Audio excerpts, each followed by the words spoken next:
চলে আসলাম মাঠে। আমি দাঁড়িয়ে আছি, আমার সাথে দাঁড়িয়ে আছে এই যে কাকতাড়ুয়া। কত সুন্দরভাবে মাথায় দিয়ে এই কাকতাড়ুয়াটা তৈরি করেছে। মাঠে তেমন আগে ঘুরতে আসতাম, ছোটোবেলাতে দেখতাম, অনেকদিন আসা হয় না তেমন, একটু মাঝে মাঝে আসি আপনাদের জন্য মাঠে ভিডিও আনার জন্য। এই যে দেখতে পাচ্ছেন কাকতাড়ুয়াটা মাথায় দিয়ে দাঁড়িয়ে আছে, খুব সুন্দরভাবে তৈরি করেছে। তাতে মনে হচ্ছে, তাকে জুম করো, তাতে মনে হচ্ছে যে মানুষ দাঁড়িয়ে আছে। কাকতাড়ুয়া তৈরি করা হয় প্রাণীদের, পশু পাখিদের ভয় দেখানোর জন্য, যাতে তারা সে ফসল অবৈধ ক্ষতি না করতে পারে।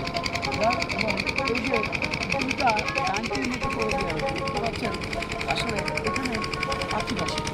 আর পাখি বসলে মানে কি ফুলের ফসলের যে পোকামাকড়গুলো আছে, এই পাখিতে কিন্তু পোকামাকড়গুলো খেয়ে ধ্বংস করে।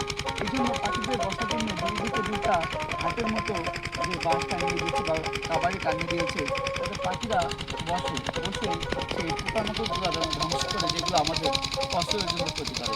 তাই সকলে ভালো থাকবেন এবং কাকতাড়ুয়ার সাথেই থাকবেন।